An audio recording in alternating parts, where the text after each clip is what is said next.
So now we will start with Mr. Leo Bagley is the Executive Deputy Secretary at the Pennsylvania Department of Transportation. He is responsible for advancing the priority initiatives of the Secretary and overseeing the implementation, as well as working with other Deputy Secretaries Department on daily issues affecting their deputates. Please welcome Mr. Leo Bagley. Here we go. Thank you very much. Appreciate that. Welcome to our state capital, to Harrisburg, on a nice spring day. When I walked out of the building last night, there was such a nice warm breeze. It was hard to go back to what we're looking at for later in the week, which is going to be back in the 50s and the 40s. I'm glad there's a big PennDOT contingent over here on the right side of the room, the left side, my left side. It's nice to see some familiar faces there that I've worked with over the years. Let me talk a little bit about PennDOT and the size of our organization. The Secretary, when she started doing some presentations when she came on board about 4 years ago, the enormity and the breadth of the organization was really kind of astounding to her, and she's used that in a lot of presentations that she's given around the country. But we have a lot of DOTs here in the room, but just to give you an idea of the size of PennDOT, we own and manage and maintain 40,000 miles of roads. On top of that is another 80,000 miles of local roads owned by counties and townships and boroughs. We're a commonwealth, so it means we have lots of local governments, probably too many.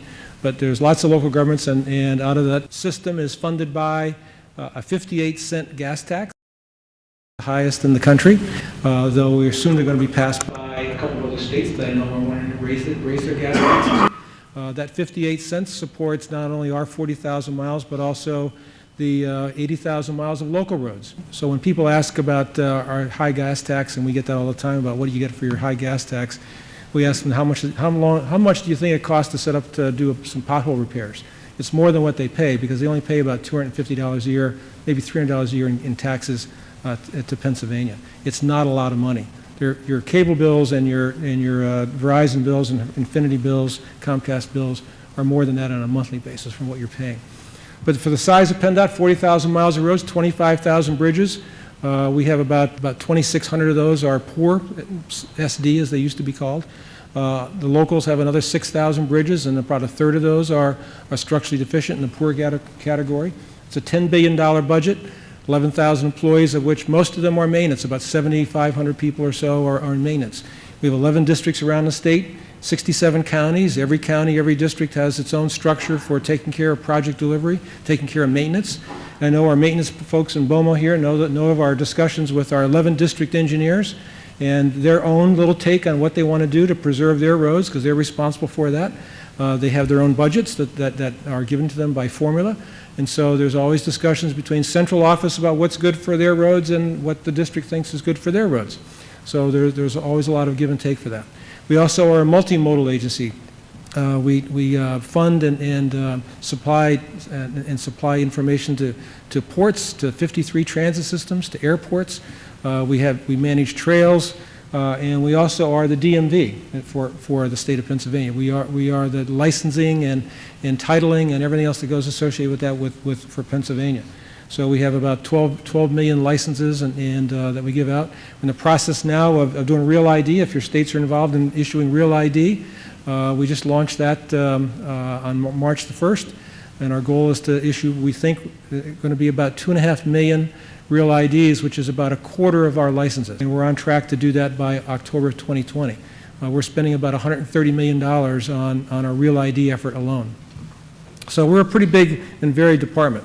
Let me talk about our roads. We have a pretty good interstate system. This is the Business Plan Network 1, which is the interstate system. We have about 1,300 or so linear miles of that, 5,700 lane miles of interstate. And it's all old, just as probably it is in your states as well. It's old stuff. It's old pavement, it's old concrete, it's old bridges.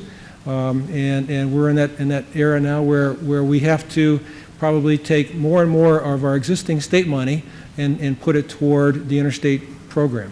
We raised our gas taxes in 2013. We raised it by about 27 cents. The federal government, I'm not sure we're going to see anything more out of the federal government than what we get right now. Our charge right now from the Secretary is that with the development of our new transportation improvement program, which will happen this coming year, we are probably going to double our commitment to the interstate program from about $400 million a year to about $850 million a year. We don't see any other choice than to do that. We're not sure that we know we can't afford to lose the interstate system, but that will come at the cost of probably our rural roads and some other roads, where there are major projects that are going to get delayed, and that probably is going to cascade down to our next system, which is the NHS. We have about 5,000 miles of additional NHS roads, lots of other expressways, 4-lane roads, some 2-lane roads. This is the backbone of the system. But some of these projects that we have on this system are multi-$100-million reconstruction projects, and they probably will see some delays as we put more money into the Interstate program. When we get down farther into the lower volume roads, both our Business Plan 3 and Business Plan 4 networks, all of a sudden we have about the 40,000 miles, and when you start filling in the local roads, the Pennsylvania outline there will get pretty dark with roads because you're adding another 80,000 miles on top of that. So we have a big network. We have accomplished a lot, and this is a slide we put together for the Secretary's presentations to her Senate and House committees and for some other speeches she's given earlier this year. But some of the things that has happened over the past 4 years which she wanted to recount to them.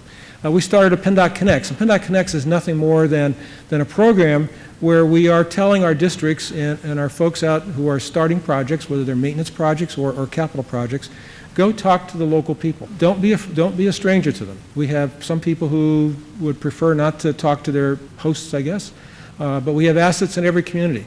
What we wanted to do was make sure there was a conversation right up front before we scoped out the project to find out what was important from that municipality. And so that resulted in about 750 meetings discussing about 1,800 projects over the past couple of years. And we have had uniform responses from local officials who were thrilled, who had probably had never seen a PennDOT person before. But some of these rural townships and rural places where we're doing road improvements, we're doing pavement, we're adding shoulders, we're asking them what else is important. They may have a trail system that they're trying to build. And if we're replacing a bridge that we won't come back and see that bridge again for another 75 years, if they need another 6 or 8 or 10 feet and add another couple of beams or 2 to the bridge because they're going to build a trail a few years from now, we'll go ahead and do that. So we're trying to work that planning aspect of it into it. I'm a planner by trade, as is the Secretary. So working with the municipalities has been really important for us. Funding is the other one. State Police, three quarters of the Pennsylvania State Police budget comes out of our motor license fund. That is somewhat intentional over the years, because the cost of the Pennsylvania State Police, which is about $750 million, if it doesn't come out of ours, it comes out of the general fund, and it's easier to take it out of ours than it was out of the general fund. So, but there was an initiative by the Secretary that first came in about 3 or 4 years ago to try and cap that number. And so we were able to get into some legislation and then a study of it that we're going to ratchet our state police contribution down to about 50% of their budget, or maybe at the most $500 million out of our motor license fund. That frees up money for us. And out of that legislative initiative, we started what we called our roadmap initiative, which freed up over 10 years by just reducing the state police contribution by 4% a year. It amounts to about $2 billion for us. So we plowed it back into reconstructions of roads and also putting it into maintenance. Our county maintenance funds had not been changed since 2006. And so for the first time, we are plowing money into the counties to help them with their own initiatives. So we've also done with appropriations, some low-volume roads, about a $300 million program for small low-volume roads that probably have 100 cars a day, maybe 500 cars a day, but there's not a lot. But for the most part, a lot of those roads haven't seen any treatments on them for 30 or 40 years because there's always something more that is more important to do. And so what we did was we set aside a pot of funds, which was about $300 million over a period of years, and the districts were required to fix some of those low-volume local roads, just because if we didn't have that program set aside, they'd never get done. We also started a county accreditation program where we went out to, and we had a group of people who went out and talked to all of our district maintenance folks and tried to identify the best practices to spread around the state.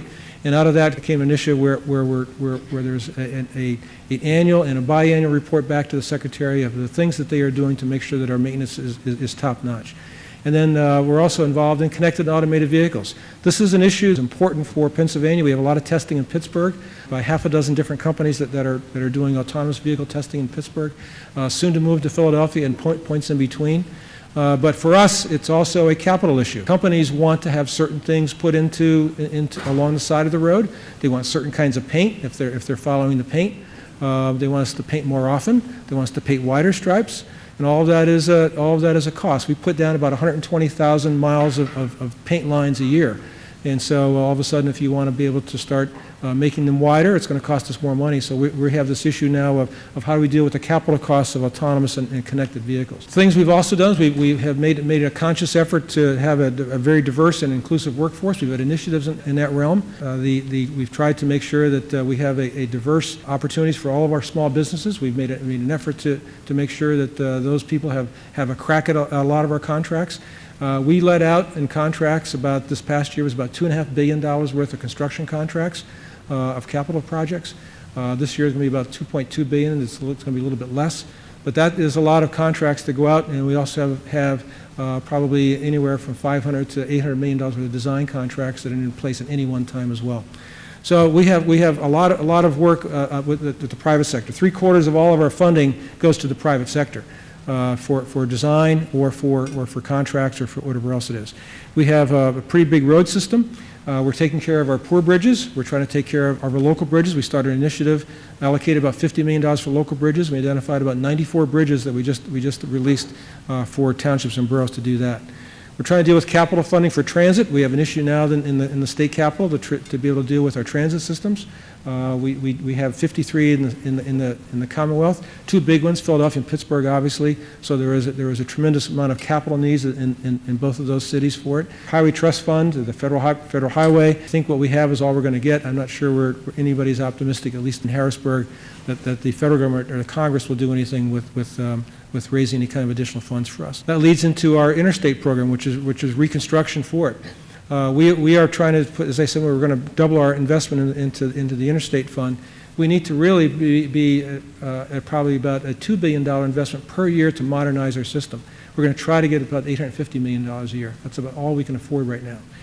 We have, from a broad perspective, we think we need a 20-year, $40 billion reconstruction program for our interstate system.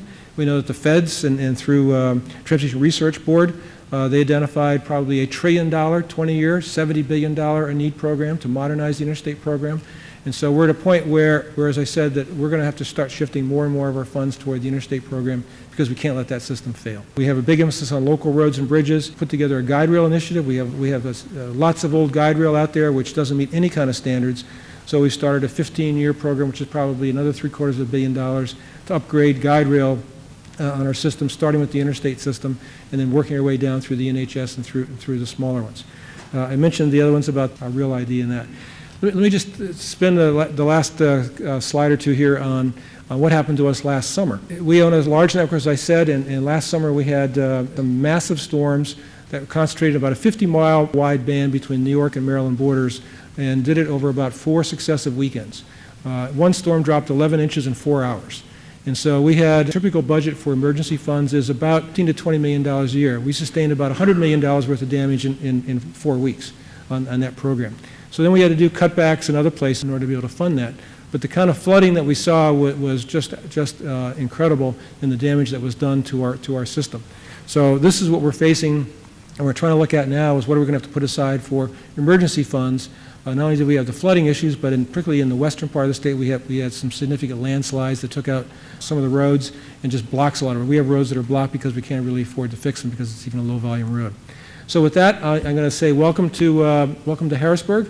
If you get a chance, the picture of the state capitol there, let me just tell you that if you get a chance to walk into the state capitol or to visit the House or the Senate side, it is a fabulous building. It's been called probably the prettiest capitol in the country. It is quite impressive on the inside. And in one of the hallways, they have the portraits of all the speakers of the House going back to the beginning of the state. And the first portrait is Ben Franklin. So it's quite a building to be able to visit. But there's lots of things to see. There's in the Capitol complex. There's Harrisburg Senators tonight, which is the farm team for the Washington Nationals. They're playing tonight, they play in an island out in the Susquehanna River. And if you have a yearning for chocolate, you can always visit Hershey and you'll get your fill of chocolate, and you'll be able to smell it about 5 miles away as you get closer to it. So with that, thank you very much. Enjoy your meeting. Thank you for your time today. Alicia.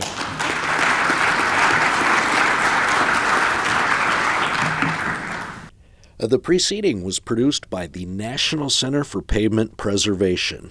More information can be found on the web at pavementpreservation.org. Additional support provided by Michigan State University.